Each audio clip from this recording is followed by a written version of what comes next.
Hello, beautiful boss babes. Are you ready to chase life with Kelly? Well, I'm your host, Kelly Chase, and I'm so excited you're here. We are going to talk about all things love, dating, relationships, money mindset. We're going to dive deep into self-love, worthiness. I am going to bring on some incredibly empowering guests. We're going to have fun, we're going to laugh, and perhaps we're even going to shed some tears together. I am here to empower you, inspire you, and motivate you to create the life you crave. I am so excited for today's episode. Let's dive in. Hi, friends. Welcome back to the show. I want to introduce you to a new friend of mine, but also we kind of met in a way years ago. I want to welcome to the show Tiffany Carter. She is a multimillionaire entrepreneur, former TV newscaster, and top business coach. And she has an incredible podcast herself. So definitely check out the show notes and give her podcast a listen, and definitely follow her on Instagram as well, which we will get to at the end of the show. But welcome, Tiffany. Thank you so much for being here. I just love how the universe, you can meet people and not remember, or you have these little touches of somebody. And then when we trust in timing, like we were supposed to connect now. Right. Yes. In a deeper way. It's just so cool when we actually remind ourselves that we're not in charge. Yeah. And we let the universe do its job. So true. I have a hard time with that sometimes. Yeah, me too. Yes, I do too. That word surrender has been a word of mine for a while now. Keep reminding myself, Kelly, okay, how can you surrender more into this? How can you let go?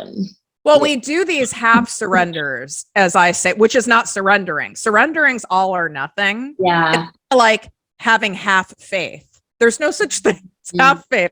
It's either you have no faith or you're in full faith.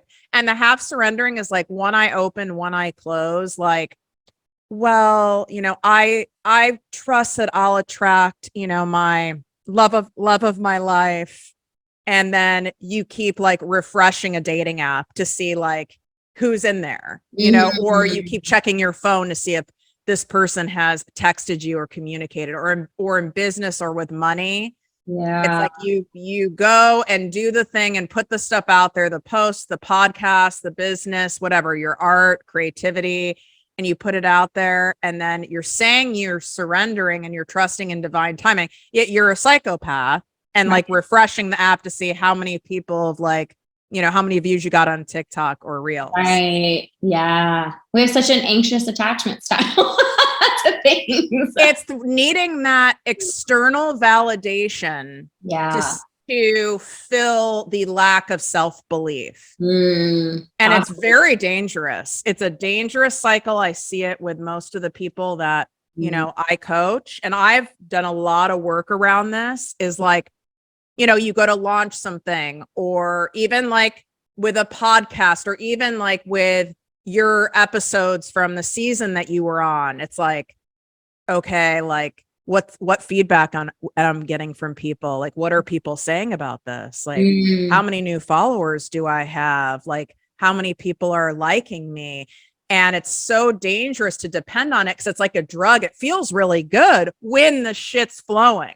Yeah. When the guy calls back, when the show's a hit, when your podcast has a shit ton of downloads, when everyone's viewing your stuff, when you're making the money, when you get the job offer. Yeah. And it feels so good. It's like, it's truly like a dopamine hit. But the problem is when the shit is never always flowing. The money's never always flowing. The abundance is, it's never always going to be obvious. And so in all those times where it's not obvious, that's when people quit. Yeah. Yeah. Because they're not seeing the proof, and they're not holding that faith, that active faith. The surrender, right? Like my podcast, I started, you guys are like, who the fuck is this girl? But like, I started my podcast with having no social media, no email list. I mean, I had already left being a newscaster many years prior. So it's not like I parlayed that audience. I started opposite of how most people start. So my my show was costing me money. You know, as you know, it takes work, it takes money, energy to put on the show. Really? And I'm telling you, it was like 5.5 months and it wasn't hitting, girl. And I was like, holy shit. Yeah. And I wanted to quit because I was like, A, it's costing me money. B, I was deflated. Like I'm a professionally trained like newscaster and like, okay. And I think I'm somewhat funny. Right. And I was like, okay, maybe I'm not. Like, and all my insecurities. It's just like people who write a book and like not many people buy it. You know, right. It's like or even like when you're cooking something, which I'm not available for cooking, but the rare times that I do, like, you better be giving me some good D if I'm like cooking for you. And then I break out like the taco special.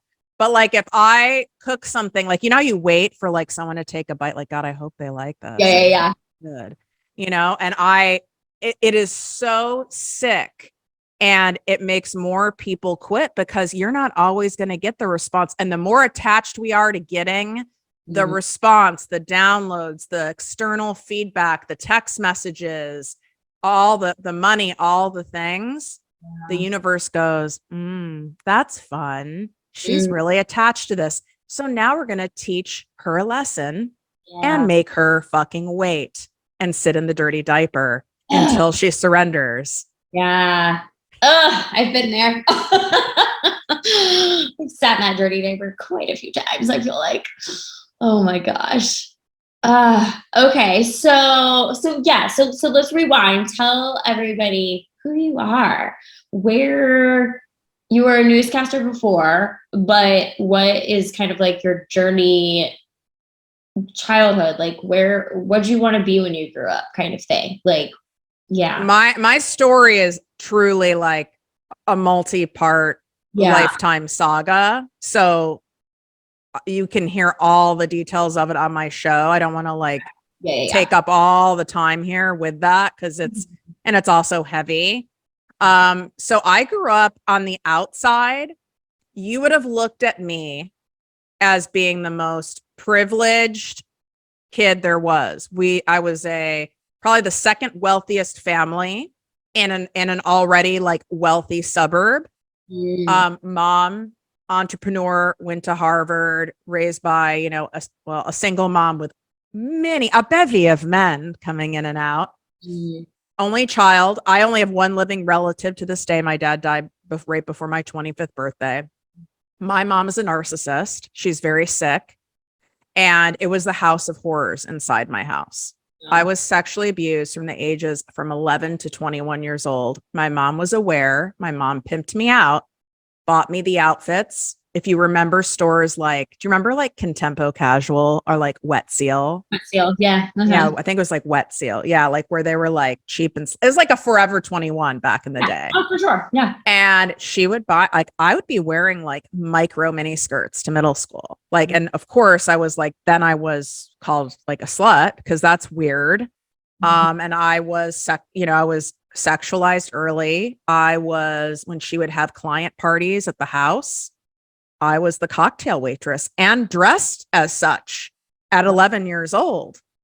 And that was part of my job. And if you asked her right now, I mean, not that she would listen to this, but if she was listening or if I said this to her right now, she would have a total oblivious look on her face. Like, what? I don't like super gaslighting. She's already probably already gaslighted herself.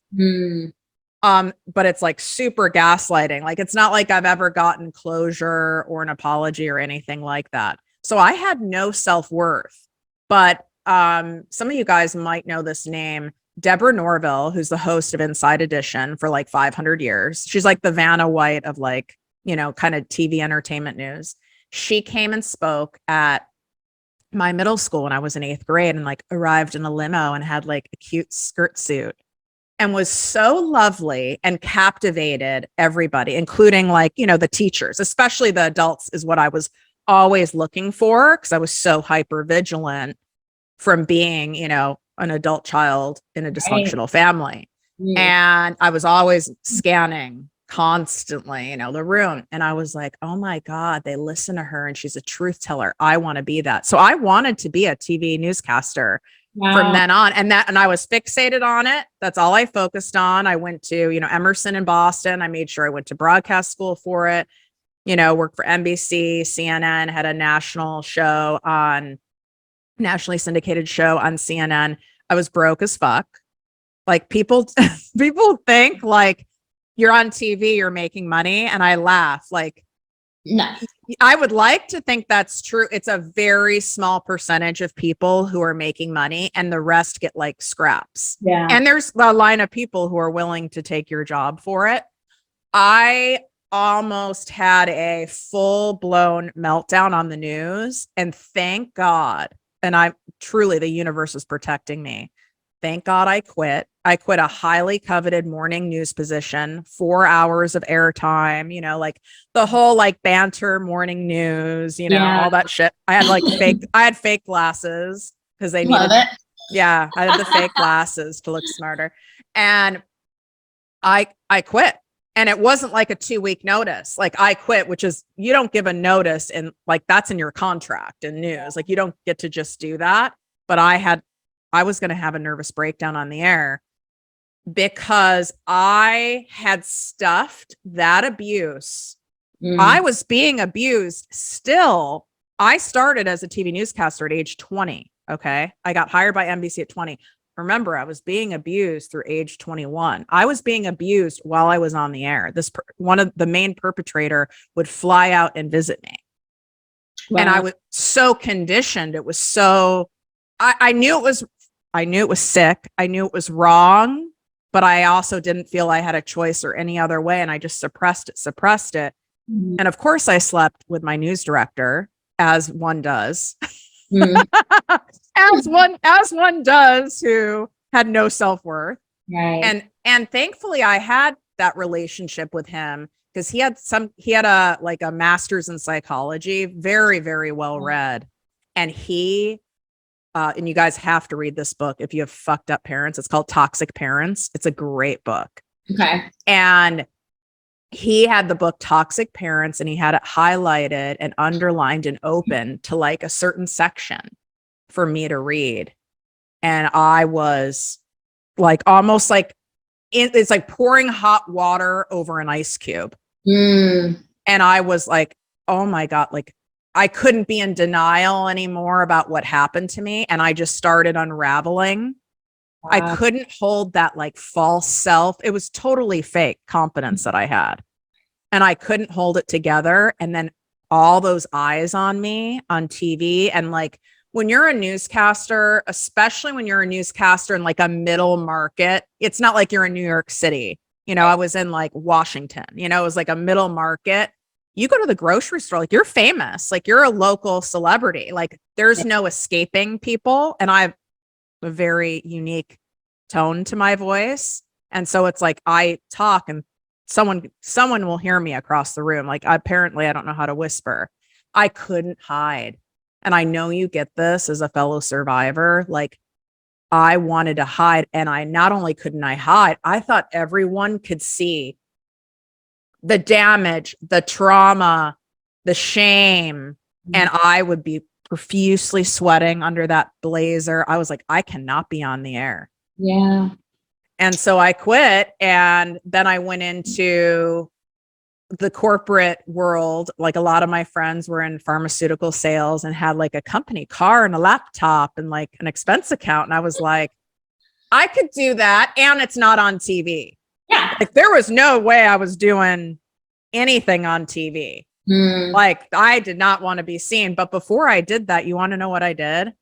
On Ventura Boulevard, there was a doggy daycare and Tiffany went and cleaned up piss and shit for 6 to 8 months. Wow. So I went from that to this doggy daycare that was owned by this lovely gay man who I wish I might drive by there to see if it's still open. I would love to have him on the show. Yeah. And I don't know what this guy must have thought.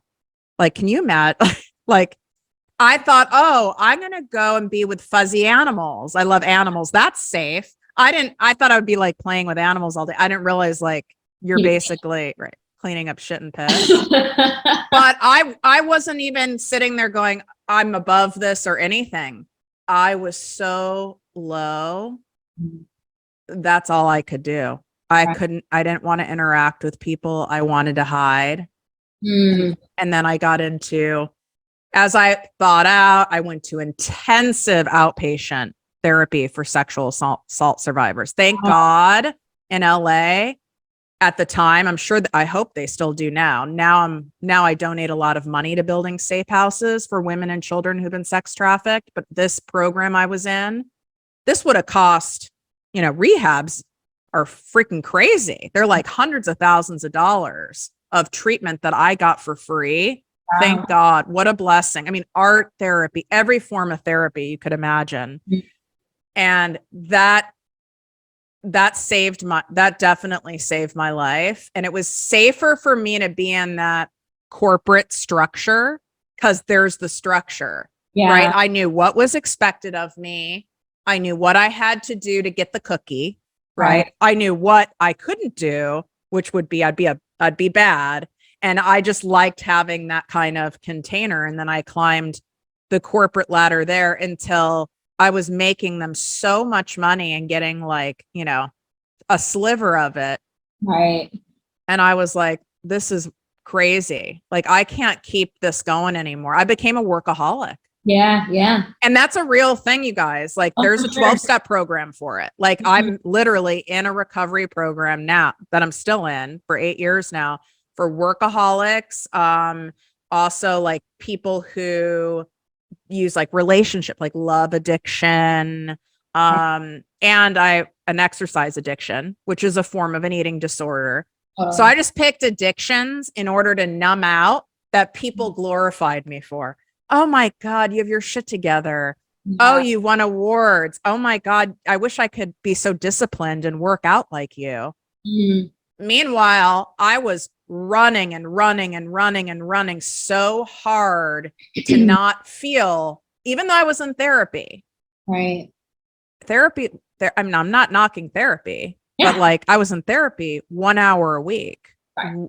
What about all the other hours I was out? I didn't want to sit there and feel all these things. So I did all this other stuff until I was fried, until I couldn't do it anymore. I was fried. I was numb.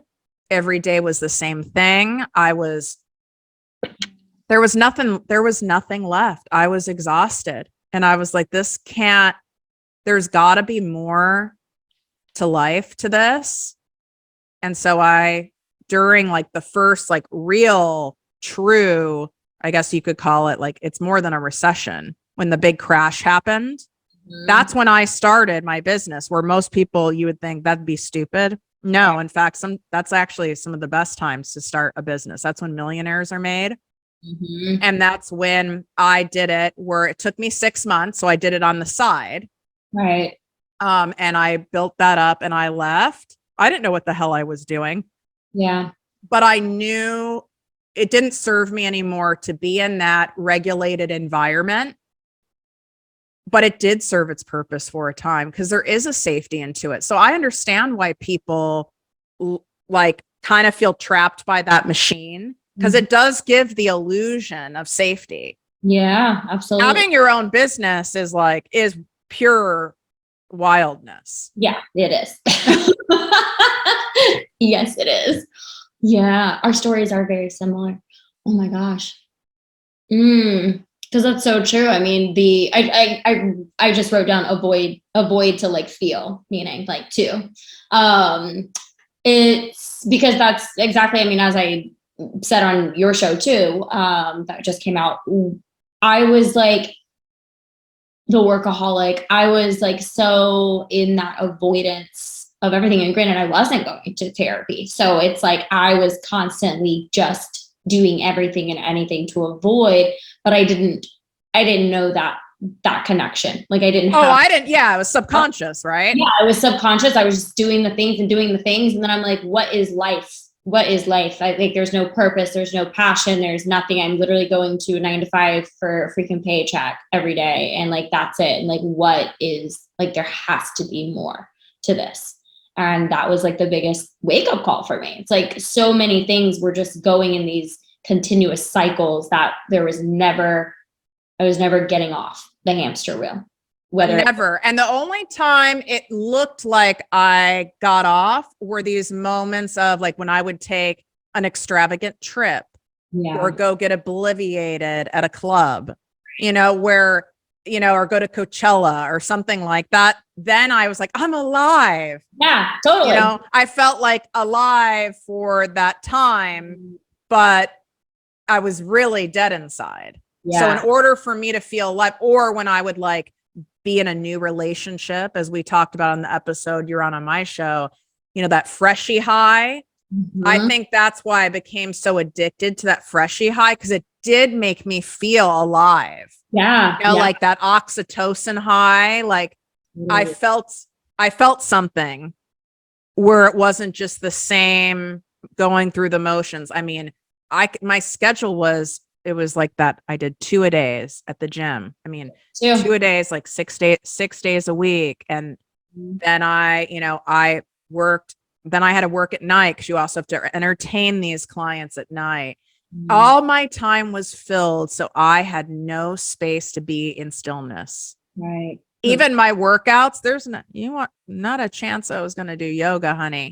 Same. I was like, I had an ex-boyfriend who liked going on walks, and he was like, well, instead of you going to the gym today, let's go for a walk. I'm like, walking doesn't burn calories. Right. Yeah. Yeah. Like walking, like people playing golf. I'm like, that's a joke. That doesn't burn calories. It was my subconscious way of avoiding being in stillness and being in my body and sitting with myself. And I had no idea that that's actually where the healing lies. Yeah, absolutely.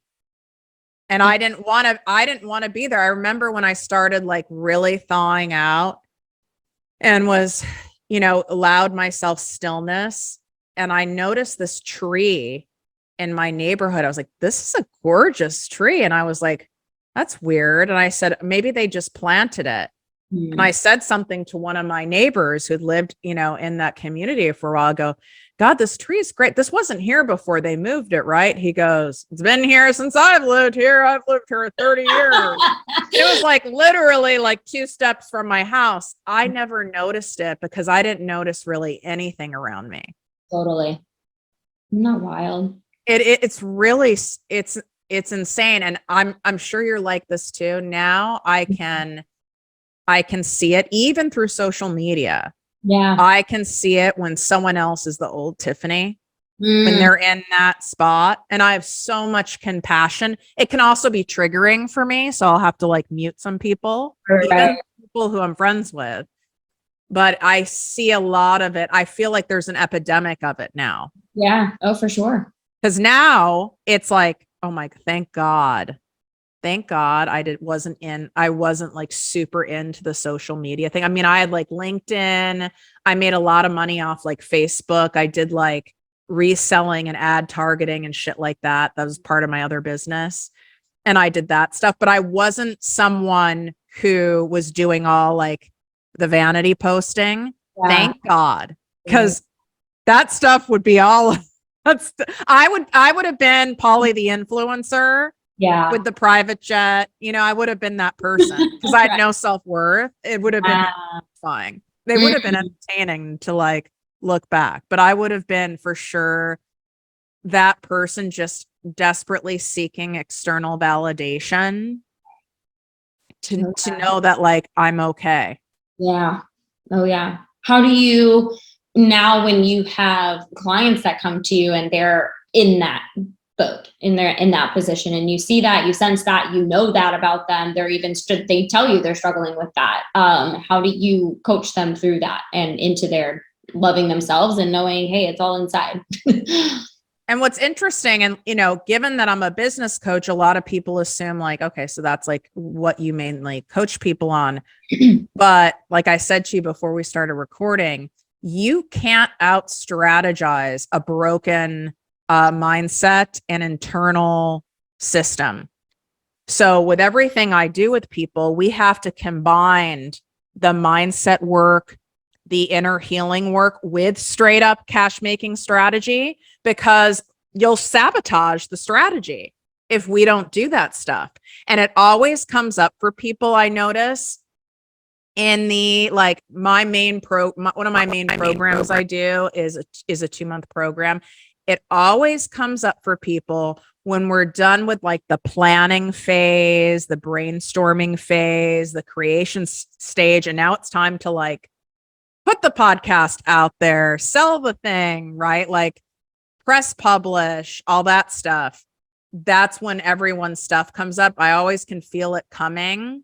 And people will be like, nothing's working. No one's watching. No one's following me. Only 3 people. And in real time, you know, that's why it's so important to have a coach, to have a support system, because in real time, it's like, just because you've decided it's time, it doesn't mean like, who the fuck are you? Like, it's not like all of a sudden I decide I'm going to do a podcast and like millions of people are going to listen, like to validate me. Mm-hmm. And so I ask questions. It's like, why are you needing, what's coming up for you that you're feeling like you need people to be watching to tell you that this is valuable stuff? Right. Right. Because that's the opposite of faith. Right. Yeah. Right. And I understand, I'm a realist, right? At a certain point, like you need to have social proof. You need to have proof that like people are liking your content. People are buying. Otherwise, it's like, then you've got to shift and move things around if something isn't working. I think because of all the fantasy marketing and the microwave society we're in, and everyone's seeing all these people like going like, you know, mega viral and shit. I think people are thinking, this should work in like 30 days.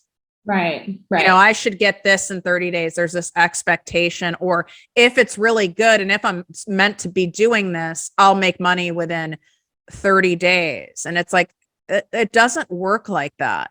That's coming from an ego. You've got to believe in what you're doing and who you're serving and yourself, and show up until it works. Right. Not contingent on if enough people follow me by a certain time, if enough people buy, if most companies, I work behind the scenes on multi-billion-dollar companies and I coach solopreneurs. Right. When you're behind the scenes, most companies, most of their shit fails. Yeah. Like Kim K, Rihanna, they have tons of SKUs that fail. They don't like broadcast it. Right. The failures get you closer and drop the key, like the clues to what's going to work. You only need 1 or 2 things to work. Look at artists. Yeah. Look at actors. How many, they don't have like 20, some of very rarely have multiple, like Taylor Swift, right? That's not normal. That's an anomaly that she has so many hits. Right. Most of them, most artists, like even ones that are like pretty damn popular, there's only like maybe 3 songs. Right. That really, you could name right now. And they have a bunch of songs that, and that doesn't mean those other songs were bad. They just didn't resonate for whatever reason. Right. That's so true. But these are people living down, like Kendrick Lamar lives down the street from me. He's doing fine. But you know what I'm saying? Like this isn't, you don't have to have an Oscar. You don't have to have multiple hits.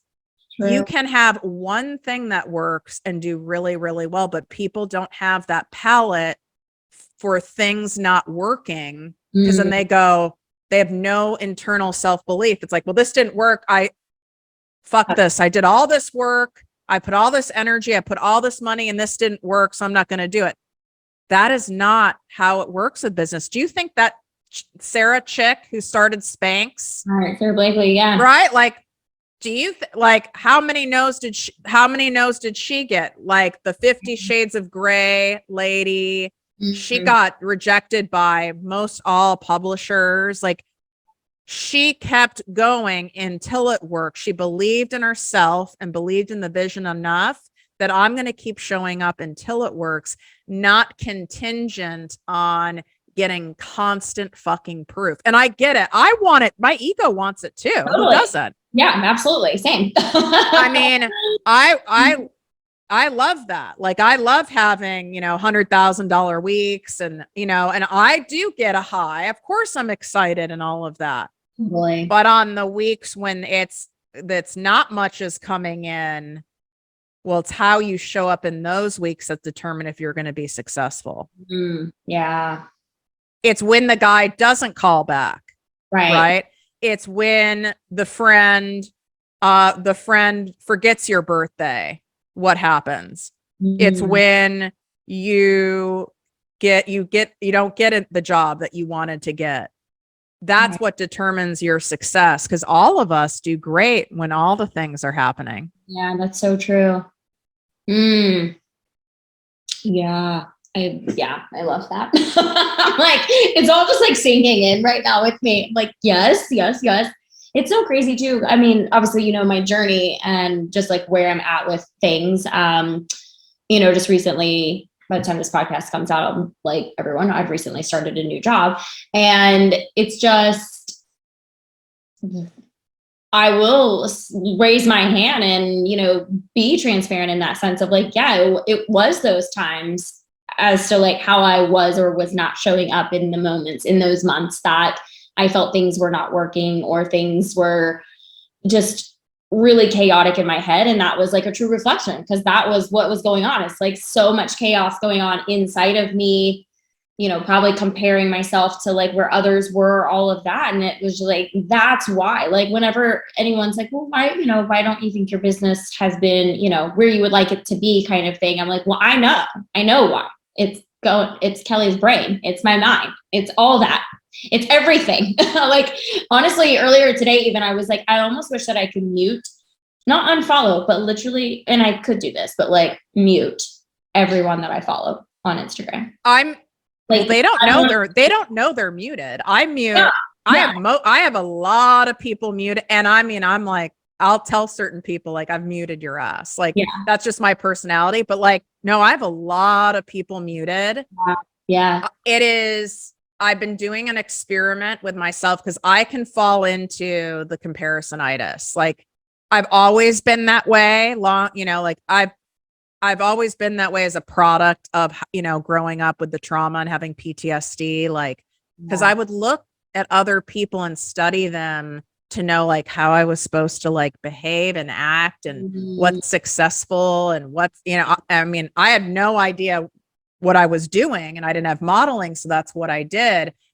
And I would do it with relationships. God, everyone seems so happy and everyone has the, everyone has the hot lumberjack from, Hallmark Christmas movies that has the secret trust fund and who's adored her for decades and can't stop professing his love. And he's amazing in bed. And I'm like, everyone has all this stuff. And then I can get caught, my ego can get caught in, now this person has a book. Now this person is doing this. I'm behind. I need to do more. And I've been doing an experiment in not scrolling. I'll just type in people's stuff I want to see. Like I'll type in your name or I'll type in a client's name to look at their stuff for their business plan and everything. And I am so much less anxious. Yeah. And I feel so much better. We got to kind of ask ourselves when we're scrolling, why are we doing this to ourselves? It's totally for a shame hit. It's to actually it's to beat ourselves up. It's terrible. Yeah. It is. And I recognize that. That's why I was like, maybe I could just like mute everybody, because there's a part of me that's like, I almost want to take this would probably be healthy, but just like a week off of like social media. I mean, it's around the holidays. Who the fuck cares? Like, I'm not doing anything, starting a new job. Doesn't matter. Like, I feel like 2023, I'm going to like more so hit the ground running with a lot of everything. But yeah, I just have been like, maybe just like take a break. I just need like a social media detox for like a solid week or something and just not like be on it. because it doesn't matter really what everyone else is doing doesn't matter because our journey's already been divinely planned out. It sounds morbid, but we have no idea. Someone could get hit by a car who's doing all these things. Someone could have cancer. Someone usually, you know what's a great example? God, what is it? My Orthodox Life? Is that the name of the reality show? You know I've heard of that. So that does sound familiar. Okay. I get titles of things very messed up. But you guys probably know what I'm talking about. It's second season dropped. And this chick, Julia, who's main focus of the show, and I'm using this as an example. First season, I was like, this woman has it all. She like escaped this like rigid, wild, heavy Orthodox Jew life, and then created a mega empire, lives in a $60 million, condo in Manhattan, has an incredible husband who's like, has an accent and rich and intelligent and seemed to worship her. And I was like, wow. And this woman had so much trauma and stuff. And look what she's created. I even used that to shame myself. Like, she's had a lot of trauma too, just like you. And look what she's created, sweetie. You're behind the 8 ball. Even though I have a lot of success. I mean, it's terrible, right? And not that I'm happy that this happened to her, but it's what we make assumptions of what's going on in someone's life. Season 2, this guy is a sick motherfucker and is trying to take her company from her and her home, and is a terrible, terrible, terrible person. And she shares very openly what kind of abuse was going on behind the scenes. Wow. And I'm sad, of course, that happened to her. But what I love is that she's sharing it. Totally. And that's why I also like sharing my story. Because you can look at me on the outside. Oh, this chick has all this money. She does these exciting things. And we make all these assumptions. Like there's a lot of stuff that goes on behind the scenes. Yeah. Oh yeah. Absolutely. In people's lives. And we just don't know. I mean, I don't have it all. I'm very successful in the business department, which is why I teach people about it. I'm successful with money. I've done a crap ton of trauma healing work, money healing work. That's why I do that. But like in the relationship department, you don't want to hire me for that shit. Like we got some problems going on there. Yeah. Yeah. It's so funny. So I just started, I've watched episodes before of Sex and the City, but I've never watched like all episodes. Oh, it's so good. Right. Yeah. So I'm like, oh my God, I don't know why I like Virginia. Wait, who are you? Like, are you a Charlotte? You have Charlotte vibes. I'm a Carrie Charlotte. Okay. Yeah. I embody a lot of Carrie, but also some Charlotte. Definitely. I'm a mix between the two, but it's funny. So this episode I watched last night, Carrie went to do like a workshop or whatever. And all these women come to see her. And then she was like, I felt like such a fraud because they came to see me give all this like relationship, like expert relationship advice. And like, they were all like, so are you dating or like, have you ever been married? Like they were asking her all these questions. And she was like, I felt like the one that needed like relationship advice. Like she was like, I just write stuff based on like my experiences and like, but now all these people think I'm an expert around it. And she's like, fuck, like, I've never been married. I've never been able to like actually land a guy. Like, so it just felt like, she just felt really insecure. And I was like, wow, that's so funny because I felt the same way in certain aspects because like when I was coaching girls, like relationship and like dating and things like that, it's like, okay, obviously you all saw me like say no at the altar. And of course that's like very empowering and all of that for like singledom. Right. But then, I have done a lot of work around my love life. Am I this expert that has landed this man? No, but I have done a lot of work. And so there was imposter syndrome and like all that coming in. And I'm like, when people would say like, well, who are you to give like dating advice kind of thing? I'm like, part of my brain was like, well, I mean, they're kind of right. Like, who am I to give dating advice, because I'm not even dating people. Like, I'm just like, I've just done a lot of work around it. I mean, yes, I have dated a couple of guys over the last couple of years, but nothing has stuck, So anyways, I just wanted to like share that. Of the hundreds of thousands of people I've literally coached, that is the number one self-doubt thought. And it was mine too. Like, why would someone listen to me when they could listen to so-and-so? Why it took me 10 years to start my podcast and this business coaching brand is, why would they listen to me when they could listen to like, I don't know, like Tony Robbins, like someone who has more money? Because there's always someone who has more. And I get this with a lot of like fitness entrepreneurs, right? It's like someone who's been on more magazine covers or who has better abs or whatever. Why would they hire me when they could hire that person? Yeah. And the reality is, let's think about the people who make some of the best coaches and support systems. Yeah. When we're thinking of music artists, when we're thinking of athletes, these people who are coaches, most of them were not like the star players. Right. So true. Mm-hmm. Right. You can be, it's like when we're standing in the picture frame, it's impossible to see the entire picture. That's why it's so much easier for us to give advice and counsel to someone else's stuff. Even though when we say it out of our mouth, we're like, you're like low key, like maybe I should take my own advice. Right. Oh, for sure. Yeah. Yeah. And that people need to hear it from you. Mm-hmm. Honestly, I would not care one bit of hiring a relationship coach that wasn't married or in a relationship. Yeah. I really wouldn't. Right. That wouldn't mean that person doesn't have the receipts. Right. Maybe they even have more because they're not settling for less. Totally. And just as you didn't settle. Exactly. Right. Exactly. But I can understand where that comes from. I think I sent you the link for the show notes. I put together a free gift for people, which is my famous guided walking meditation, Your Season of Abundance. And it's a 3-part series decided to get you back in that abundance mindset from scarcity. But I have a bonus in there that addresses the self-doubt thought. I love that. I had this in dating too. Like, I mean, I still really do, right? It's like, well, why would, a guy date me when they could date someone who doesn't have a fucked up family, or a chick who's like skinnier, or like, a Los Angeles bobblehead, or less intimidating. I do the same.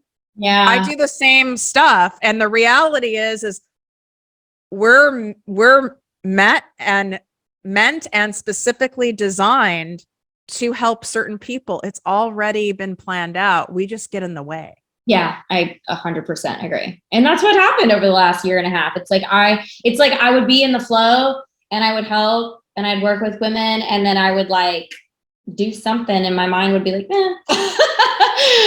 not this month, Kelly, not this month. And then it was like a month later, I'd be like, okay, let's like get back into the flow. It was like so inconsistent. Obviously that's where my bank account was so inconsistent too, but it is true. Like, I feel like I have, as you were saying, it's like as a single girl, I'm not going to settle. Like, I have gone through I've learned a lot of lessons that I can teach someone. And that's what makes me credible and, all the things. So anyways, okay. I want to ask you though, so kind of give me a little bit, when you first started your business after pharmaceutical, what were you doing?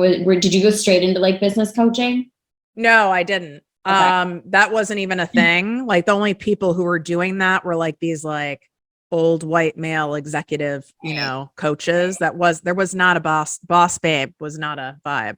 Not a vibe. You were considered like an idiot. Everyone thought I was an idiot for being an entrepreneur. Like, that was not a thing at all.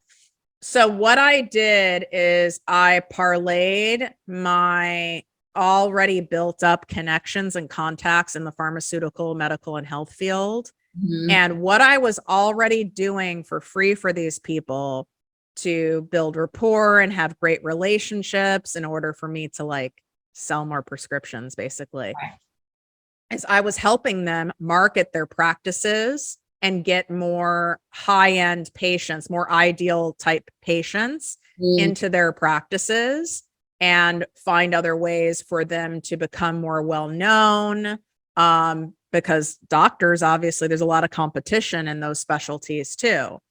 So thankfully I had several great physicians who were mentors that were also business people. And it's like, why don't you just charge people for doing this? And I was like, you think people would pay me for this? Like, it really didn't cross my mind that they would pay me, because it's not like I was some big I thought they'd pay like a big advertising firm or something like that. And he's like, well, there's only one way to find out. And that's why I tell people, unless your job is like abusive, or it's like really a bad environment for you, like, it's better to have money flowing in from a job and build stuff up on the side. Because if you just quit, you'll have an initial high in excitement, but when that wears off, you'll start getting in a panic because you're draining your savings. And then you're going to repel all the abundance. So I waited, it took 6 months, and I waited until I was matching, since I was in sales, right? Like how I was paid was like a base salary, but it was heavily on like, bonuses and stuff. So I waited until I was matching my base salary, because that's what could pay my lifestyle. Because I had a nice career, in the corporate world, you're making 6 figures. That's, a big deal. Totally. So I already had a nice lifestyle that I didn't want to lose. But I was terrified when I was going to these people, asking them to pay me, and all my codependency came out. I did I over delivered. I had no boundaries. I was working 12 hours a day. It was not smooth because of my mind. It wasn't because I knew what the hell I was doing and I had the great reputation and blah, blah, blah, blah, blah. It was my mind. And I had like 50 really hot leads, like relationships where like people knew me, all this stuff. And I only got 2 clients in 18 months. Wow. Because it was so hard for me to sell my own stuff, because I was so vulnerable and so scary, versus selling someone else. I can sell someone else's shit any day. Yeah, we can all. It's not the same. It's not the same attachment. Totally. Because when it's my own stuff, I put so much pressure on myself. And if I got to know, that meant something was wrong with me. I like really internalized it and took it personally. It was like devastating to me. And when you get that many no's, and I was like, and here I'm an award-winning salesperson. Right. And these were like, these should have been like shoe-in yeses. And I was a mess. And I had to like really have this moment where I was like, this isn't working. I really need to regroup things. And that's when I like heavily started studying law of attraction, manifestation, got like a private law of attraction, spiritual coach for 8 years. Wow. Even though I was raised with money, and that's what people are always surprised by with me, because they assume if you're raised like broke, well, that's why you have a broke mindset. It doesn't matter. You can be raised like an aristocrat and have a broke mindset. Remember, because I had the house of horrors, right? So what do I attach money to, right? I was attaching it to, it's dangerous to have a lot of money. Bad things can happen. So when there was a certain threshold of money that felt safe to me, and that was like low 6 figures, that felt safe to me. Okay. But I'm talking wealth money. Oh no. I was repelling it left and right. And I knew it had to be me. Yeah. It made no sense. Yeah, it had to be something. And that's why that work is so freaking important. So important. It is.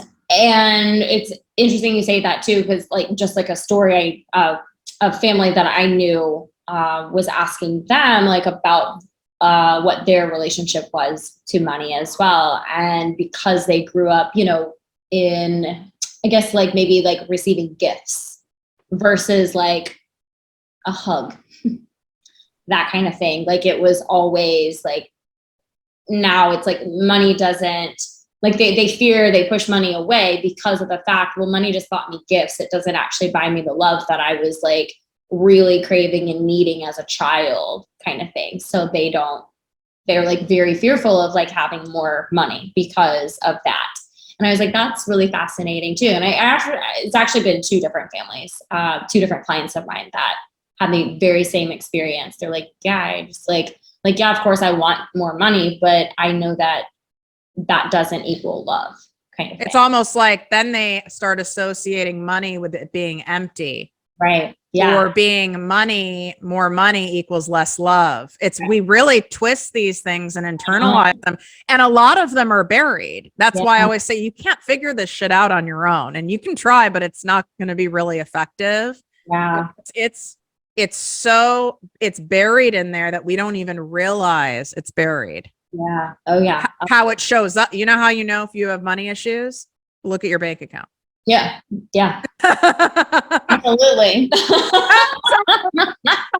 It's like, you want to know if you have intimacy issues? Look at your fucking relationships. It's like, that's where you can see where you need more work, and not to be in judgment of yourself. We all have this money noise. I attach money now to safety and security.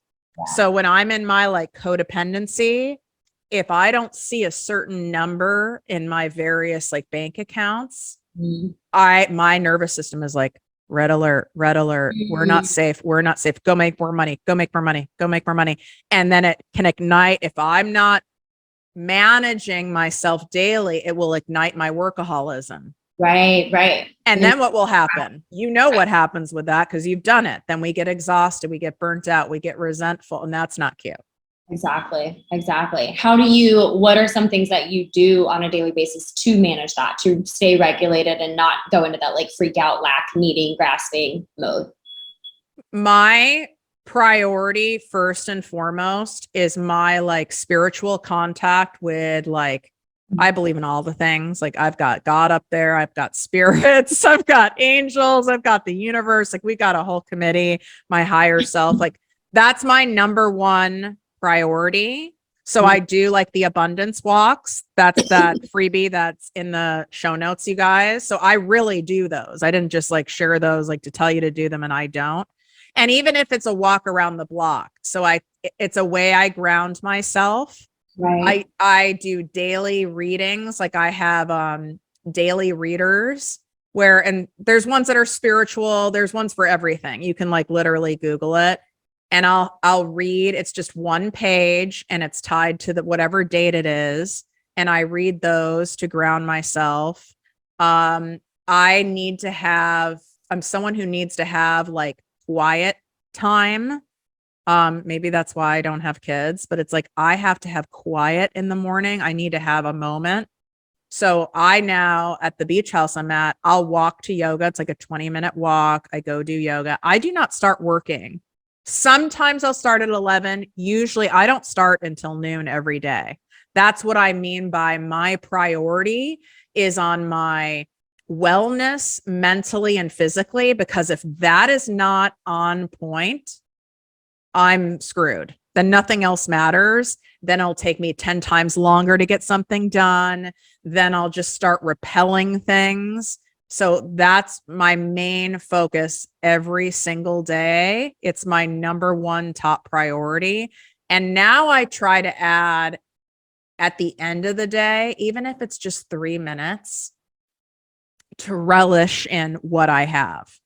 Go on the balcony, look at the view.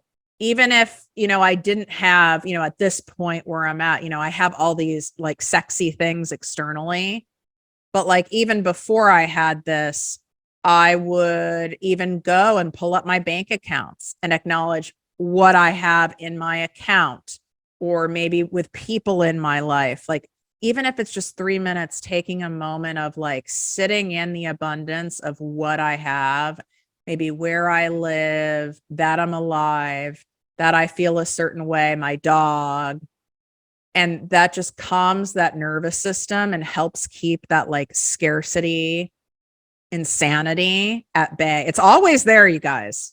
It is right there at all times. Mm-hmm. We're just trying to manage it and stay in, as I call it, the abundance zone as much as possible. Yeah. But you're going to flip in and out of that. Like, we're human beings. Like, that's just going to happen.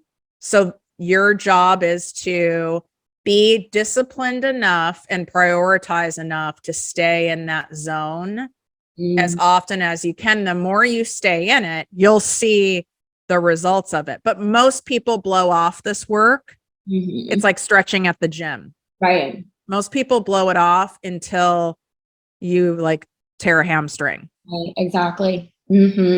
Yeah, no. And it's so true too, because that is the thing that I will try to connect with as well. Like, I know when I'm like really just off, like when I connect back to like my morning routine, my savers routine, like that meditation, journaling, all of that, moving my body every day, connecting with nature, like things get back in alignment.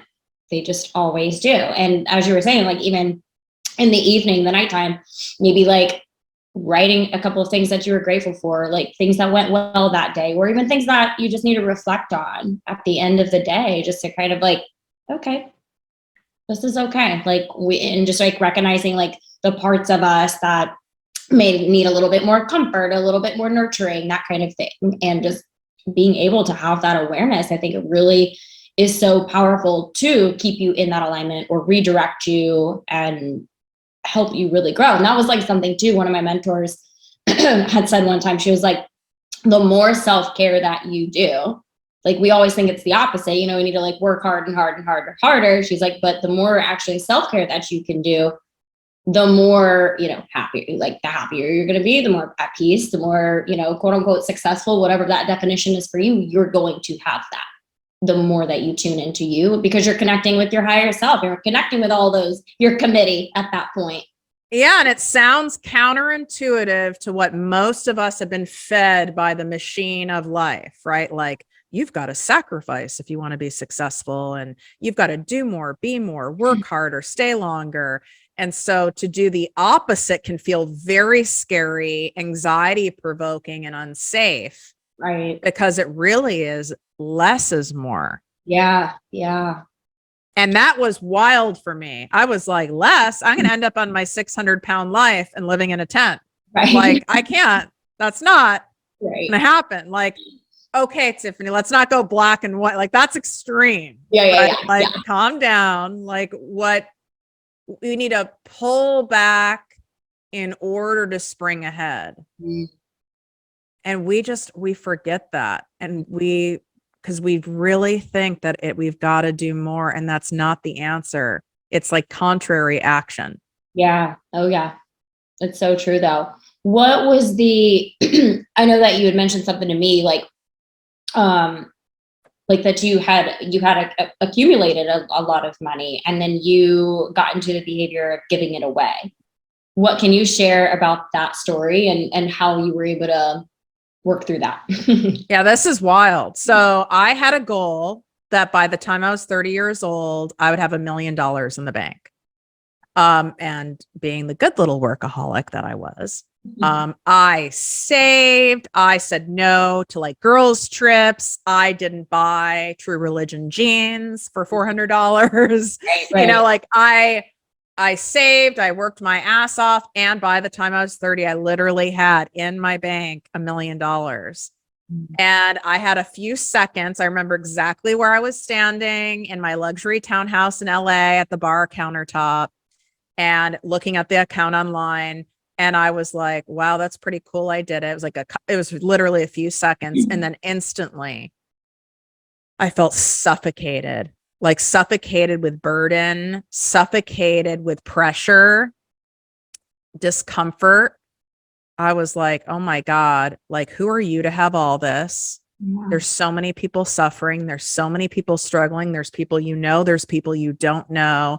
Now you have you can't, you can't keep this, all of this. You've got to help more people. And then I was like getting panicky, like, because I associated having money with major sacrifices. Literally what I was taught. My mom said over and over again, you have to give an arm and a leg if you want to be successful, especially as a woman. Right. So now I had that kind of money and I felt all this pressure, and it's amazing when you start having success. And I am sure this happened to you once people saw you on TV, like people came out of the woodwork. They had to. Yeah. people come out of the woodwork when they know you're successful, even if you're not like boasting about it. I don't know. They just know. So people were asking me for money. People were asking me to invest in help. I became a magnet for it. It was totally energetic. It was energetic. I was attracting energy vampires, narcissists, addicts, toxic people. And I was literally sitting there writing checks. I mean, I would have lost that money even faster if there was Venmo at that time. Yeah. But I was giving away far past that limit. I'm talking $10,000 checks, $30,000 checks, $40,000 checks. Wow. And then I didn't know what to do with this money. I was so uncomfortable and I wasn't, taught.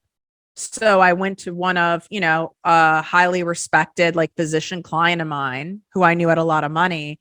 And he referred me to like a financial advisor person. Right. And this guy was a scam. And I don't feel like the doctor knew he was a scam. He was probably being scammed. Right. Yeah. And first clue is this guy showed up in my house wearing like a tracksuit. Like that's kind of weird. Yeah, right? yeah, right. But I didn't know what the fuck. I had no idea what was going on. I didn't trust myself. I wasn't in my sound mind. Long story short, he invested the rest of my money in like faulty gold mines. And within 3 months, all of it was gone. Wow. All of it. And that had to happen to wake me up to go, oh my God, there's a problem here. There's some kind of a problem because that's crazy. I could sit here. I'm not like excusing this person's behavior. Oh, and I couldn't sue this person because of course I blindly signed pages and pages and pages of documents without reading them. Wow. Because no self-worth. What do I know? I don't know what to do with this money. I'm not really even supposed to have this money anyway. Like, who am I to have this kind of money? That's what I mean by the stuff that's going on, the noise in your brain. You'll end up doing stuff that when you look back, you're like, or if you heard someone else doing it, like who hands over that much money and doesn't read the documents? Right. And I had to start from scratch. Yeah. But thank God it happened then and it was 1 million and not now when it's many millions. Right. Yeah. And now I couldn't have planned this, but that also happened. So I could also teach people. Right. Right. But I couldn't have that's what I mean by that was supposed to happen. That was already destined to be. Right. We don't know where we're going to end up. I couldn't have planned this bizarre trajectory of my life. Could you have planned where you're at in life? I mean, no. It's too crazy to predict, but it kind of does make sense when you really look at it. Oh yeah, absolutely. Absolutely. I mean, there's so many things. It was like, even with the the job coming in, over the last, year, 6 months, it's like, oh God, can you send, ask and you shall receive. Right. And it was like, God, please send me an opportunity that is, that offers like a great reward with it. And, that it creates a lot more simplicity in my life. God has answered my prayer. Wow. Maybe it's not the way, but that's the thing, like manifestation, it doesn't necessarily come in the exact way you want it to. It may be the equivalent or something better. And I have to trust that that's what that is right now, Yeah. And you took action, right? You didn't you obviously applied to jobs or you put it out there to like people in your network. Yes, both. I did both. Right. So you took actions that were aligned with what you were desiring. And then we have to trust the rest. We can choose to not trust it. Right. But that's like a self-imposed purgatory. That's when you're in a mental spin. And I really don't enjoy being in that spot. I don't either. Yeah. Yeah. It's exhausting. Like I can be exhausted by the end of the day just from myself. Yeah. Yeah, absolutely. Me too. I'm like, it's fun. I'm really tired of myself now. Like it's time to go to bed. Yeah. But it is so powerful that, I mean, granted, I've done the same thing. I mean, with and I know we talked about this on your podcast too. It's like the mindset stuff, like, yeah, it's the foundation to everything. Right. So, and I have, had issues. I've come to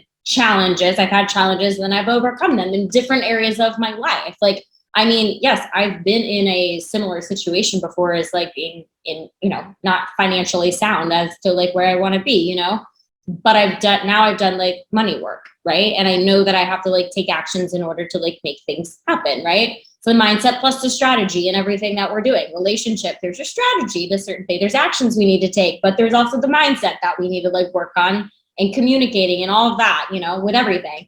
So it's neat though to be able to take something that you have learned a lesson from and then be able to turn it around and teach others. And that's what you have done. And that's a beautiful thing.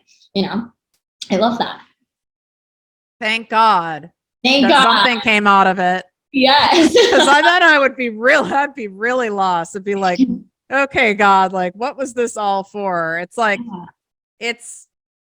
everything that's happened to us and for us, it really ends up all being for something. We just don't get to pick the timing of when we get to realize it. Yeah, absolutely. That's so true. What would you say is like the biggest, I don't know, like, I guess it's probably just like the money stories. I was going to say like maybe like the biggest money story that you've heard like from clients that you've worked with over the years. Like, can you pinpoint what that might be? Yeah, I would say that not feeling enough. I'm not enough blank. I'm not young enough. I'm not old enough. I'm not thin enough. I'm not smart enough. I'm not well respected enough. I don't have enough followers. I don't have enough credentials. It's enoughness and feeling like they're lacking something that they are choosing to believe that they need in order for it to be possible for them to make the money or have the lifestyle that they want.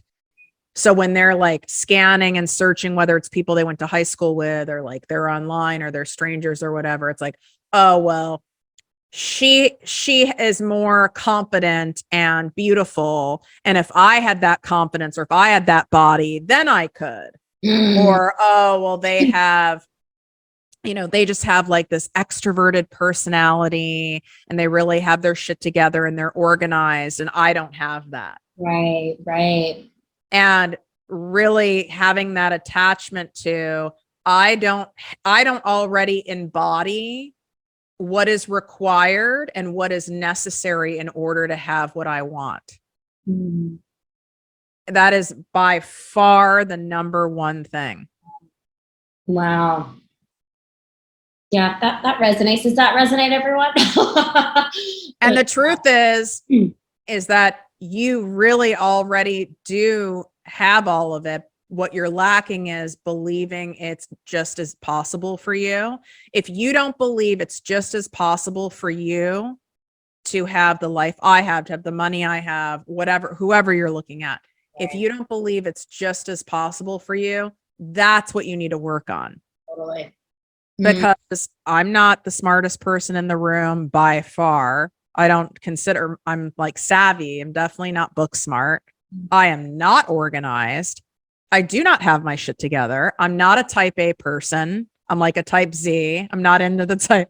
Yeah. I like try to play the part of the type A for years. Like I'm really not. I'm actually like fundamentally lazy. Like we don't have to have all these things. Would it be nice? Like I used to say stuff like, well, I'm sure I could like find the exact perfect partner for me if I was more like, like a Susie homemaker and I like loved cooking and who like says conditions on things? Right. I'm making this up. This is not true. Right. Absolutely.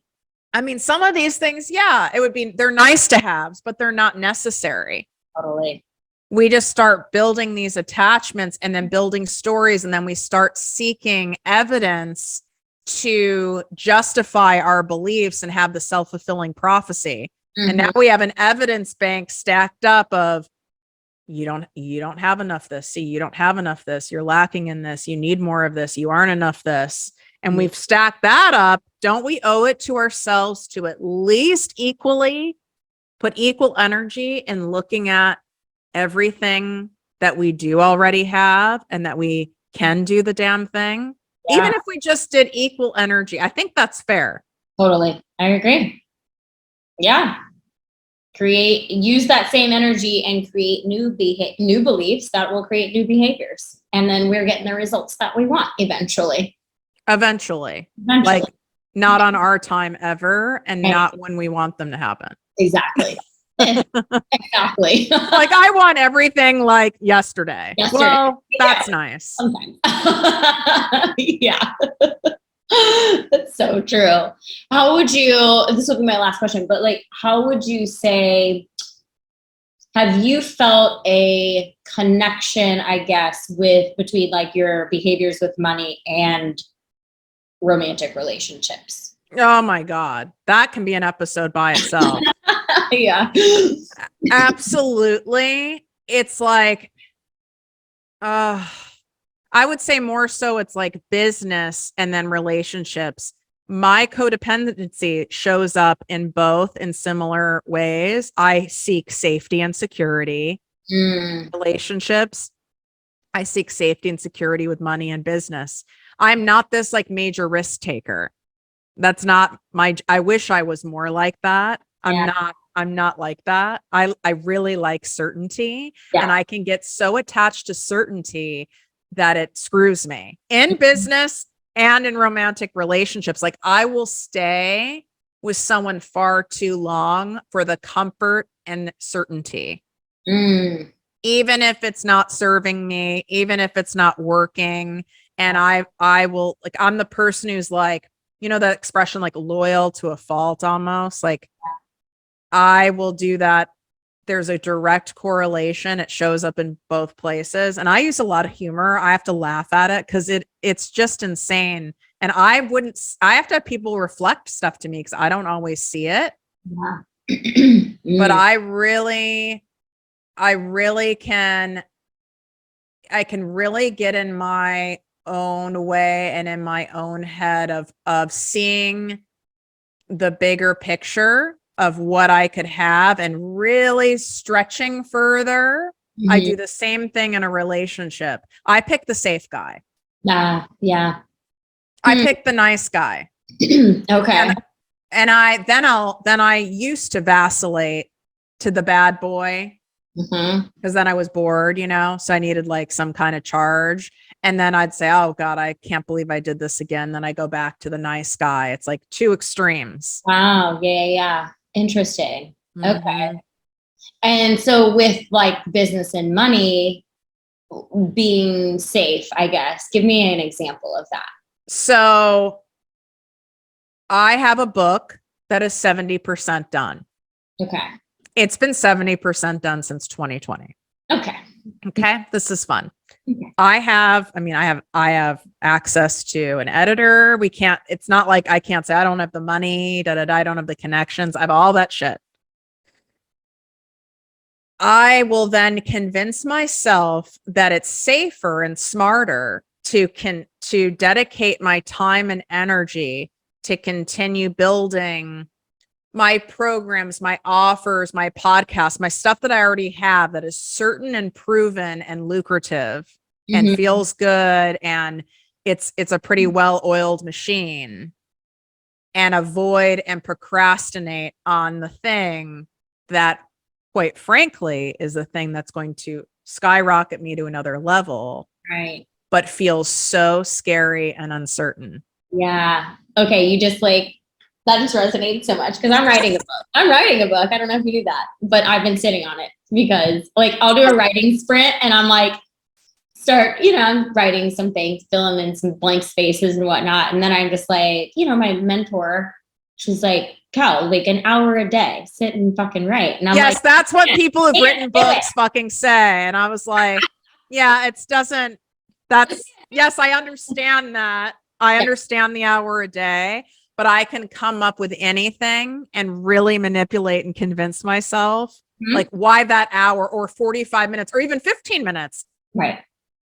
Even one page a day it would be better than what I've been doing. Right. Exactly. It's not because it's not about that. Right. That feels unsafe to me. Exactly. Yeah. 100%. And that just, I love that you gave me that example, because I am like, that's exactly what I feel like is probably happening with me, because there's certainties in other ways where I should like create content for Reels or create content for TikTok because I know that that's a certainty. Yes. That's the thing, right? Like I'm going to get views there. I'm going to get engagement there, but fucking book, no one knows about that. No one's reading it yet. So like, I don't know, but that's what my coach, she was like, but you're writing your book is going to give you the content. It's going to help you get in alignment. It's going to solve all your problems basically. And I'm like, I know, but there's so much resistance. That's exactly what I do to manipulate myself. Yeah. I will go and create content instead and tell myself, well, like, that this is a much better use of your time, Tiffany. Right. Like you need to do this. And then if you have extra time, it's very seductive. The stuff that happens in our brains. I'm dying that you use content too. Yeah, it's so true. Because it feels safer. There's a certainty to it. There's also an instant gratification to it as well. Yes, there is. Yeah. Which writing the book. I mean, like writing a page or something. Yeah, it's instant, like tap myself on the back, but like no one's seeing that. Not yet. That's an external validation. I'm like, well, should someone read this so I can, that's my own internal dialogue probably too, but that's hilarious. So everyone stay tuned. Book coming from us both in what? 2032? No. I know. coming soon. I'll make it happen. I will make it happen. I know. I'm sure my book like coach, she's probably like, okay, let's get the ball going here. But I've written half of it. I just need to like go and organize the thing. Hello. I showed you all these Post-it. It has nothing to do with that. You and I both know we could do this. I know. I connected with someone like probably like month 1 or 2 of me starting to write the book. And this woman was like, oh, I wrote a book in like 7 days, I think. And I was like, that's great. Don't tell me that. Like, I have a client who literally, she's pumped out like 7 books. Like she's a machine. Amazing. And they're like, legit, like it's not like sloppy or whatever. And it's like, and I'm like, oh my God, like I just want to be, she just doesn't have resistance in that area. She has resistance in other areas. Yeah. Don't we all have some kind of resistance somewhere. Oh my gosh. Oh man. Well, is there anything else that you may have wanted to share that I didn't prompt a question for you to?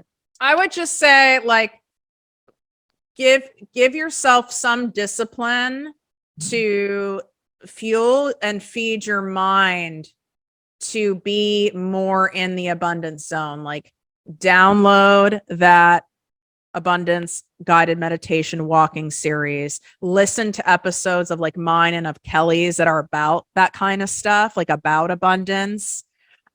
Even audiobooks around that stuff, like go for a walk, listen while you're doing laundry or cooking dinner, like at least add in one more thing that is a contrary action to being in fear, being in scarcity, like, basically give yourself more vegetables. Yeah. Love that. Give yourself more vegetables. So true. Crowd out. I always, my health coaching comes in and I'm always like, crowd out the bad with good. I like that. It really is that simple. Yeah. It's and if you don't do it after listening to this, then you need to ask yourself, why am I resisting doing something that I genuinely know is going to help me? Exactly. Because there's some shit there then. Because now that doesn't make sense. Right. Exactly. Now that's self-abuse, actually. Mm-hmm. Yeah, that's so true. It's so true. Like, why are we not meditating? Why are we not going to yoga? Why are we not doing those things? Why are we a workaholic? Because and address that. It's so true. Well, I loved having you on today. Please let people know where they can find you and share about your podcast too.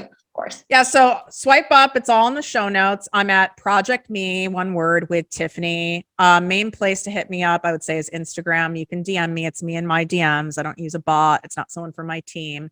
My podcast is top 5% worldwide. So we do success, money mindset, making money online. That's Project Me, one word, with Tiffany Carter, and all the places. And I'd love to hear from you and share the show. Take a screenshot. Let us know that you love this.